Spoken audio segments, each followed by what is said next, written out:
Atualmente, o deserto está se transformando rapidamente em terras férteis, e isso é um fenômeno chocante até mesmo para os cientistas. O que está acontecendo neste deserto? Continue assistindo este vídeo para descobrir. Antes de entrarmos em detalhes sobre as causas dos campos agrícolas cada vez mais miraculosos na Arábia Saudita, pode ser útil saber o quão seco este país era inicialmente. Há muito tempo associamos a Arábia Saudita ao calor escaldante, à seca e também desertos. Isso estava correto. De fato, a Arábia Saudita é o lar do maior deserto do mundo, o Rub al-Jali, com uma extensão de 650 mil quilômetros quadrados. Isso, na verdade, era do tamanho de um país inteiro. Você sabia que este país, o 14º maior do mundo, com uma paisagem total de 2,14 quilômetros quadrados, não tem um único rio permanente? Se você pensa que já ouviu tudo, relaxe, porque estamos apenas começando. A Arábia Saudita é um país com muito pouca chuva. Historicamente, o país nunca viu uma chuva anual de mais de 150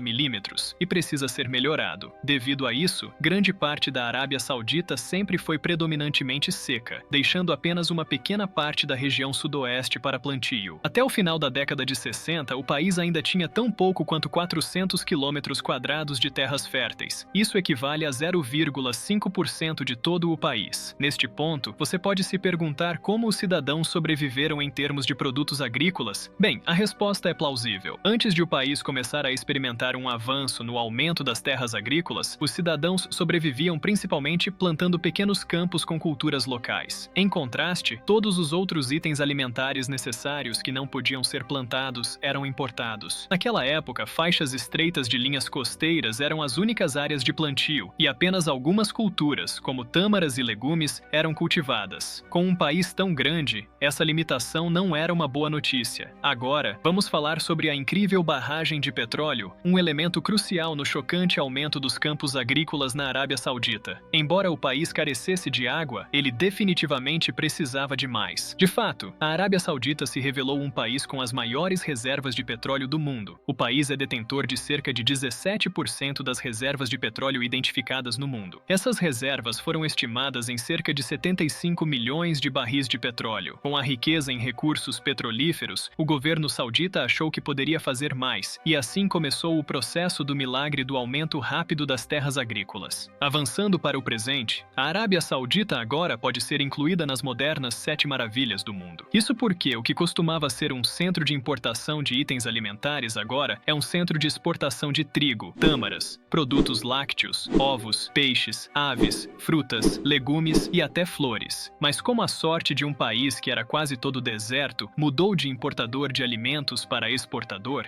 o que os sauditas estão fazendo que não sabemos? Embora pareça ser assim, o fato de que as terras desérticas da Arábia Saudita estão se transformando rapidamente em terras férteis não é mágica. Embora alguns fatores contribuintes tenham sido puro acaso, uma porcentagem maior das causas desse fenômeno chocante resultou de uma combinação de planos deliberados e ações realizadas pelo governo saudita. Primeiro, eles investiram maciçamente em tecnologia. Isso porque os equipamentos tecnológicos eram necessários para fornecer tudo o que transformaria a terra do deserto em terras férteis.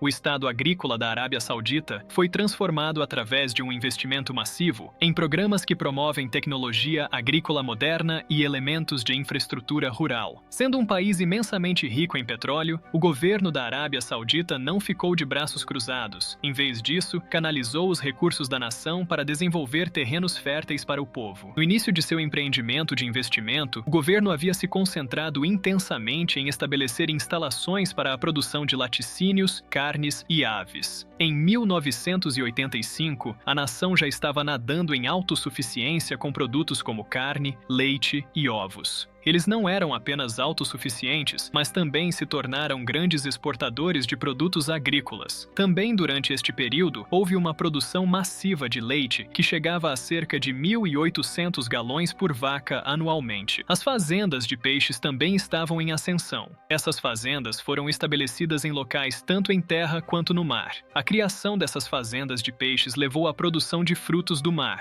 Entre esses frutos do mar, os camarões eram especialmente enriquecedores suficientes para o país. Consequentemente, a Arábia Saudita se tornou um grande exportador de camarões para países como Japão e Estados Unidos. As criações de camarão da raça tigre preto foram particularmente bem-sucedidas. Também devido pelos esforços do governo da Arábia Saudita, o país logo passou de um importador de trigo para um exportador do mesmo. Silos de trigo construídos em 78 logo se tornaram autossuficientes em 1984. Distritos produtores de grãos importantes como Poch Hall e Kazin agora têm uma produção de cerca de 3,6 toneladas de trigo por hectare. Também houve produção de outros grãos como cevada e milho. Com o tempo, a produção de grãos se tornou tão massiva que precisou ser controlada para conservar os recursos hídricos. À medida que os métodos de cultivo e transporte melhoraram, houve um aumento na produção de produtos agrícolas essenciais, como frutas e legumes. O país se tornou tão ativo na ajuda externa que se tornou o segundo maior contribuinte para a ajuda alimentar na ONU. Certamente deve ser bom estar na Arábia Saudita agora. Outra coisa que ajudou na melhoria rápida do estado arquitetônico do país foi a disposição do governo de apoiar os agricultores locais. Uma das maneiras como fizeram isso foi fornecer empréstimos sem juros e serviços de suporte técnico para os agricultores. Além disso, o governo foi sábio e generoso o suficiente para oferecer benefícios atraentes para investidores, então parceiros estrangeiros de empreendimentos foram isentos de impostos por até 10 anos. As regulamentações de investimento estabelecidas em abril de 2000 foram ainda mais longe ao oferecer incentivos extras. Nada disso teria sido possível se não fossem os esforços do Ministério da Agricultura do país, que formulou políticas favoráveis para ajudar os agricultores locais. A construção de rodovias modernizadas conectou regiões agrícolas a mercados principais. O governo também empreendeu projetos intensivos em capital que apoiaram os agricultores com altas necessidades de capital, auxiliando assim na diversificação da economia. O governo também apoiou programas de pesquisa voltados para a produção de novas safras alimentícias, aumento do rendimento das safras e busca de novas maneiras de tornar as safras resistentes a pragas. Agricultores locais e cientistas também colaboraram em instalações de pesquisa agrícola dentro de diferentes universidades do país. Literalmente, todos estavam envolvidos. A água, sendo uma parte essencial da agricultura, também era necessária. Dado que a Arábia Saudita carece de água, era preciso sorte e inteligência para alcançar o sucesso agrícola. Para a solução foram feitos poços tubulares profundos que foram perfurados nas localizações urbanas e agrícolas mais promissoras. Esta era uma fonte de água antiga na qual a Arábia Saudita agora dependia completamente. Os aquíferos são agora uma das principais fontes de água para os sauditas em sua busca por terras verdes. Novamente, o país teve sucesso em maximizar a água do mar disponível para eles, sendo rico em linhas costeiras que se estendem do Golfo Pérsico ao Mar Vermelho. O governo logo se envolveu em atividades de dessalinização. Como resultado, a água do mar foi convertida em água potável utilizável em casas e indústrias. Consequentemente, a Corporação de Conversão de Água Salina operou cerca de 27 usinas de dessalinização dentro do país, produzindo mais de 3 milhões de metros cúbicos de água potável diariamente.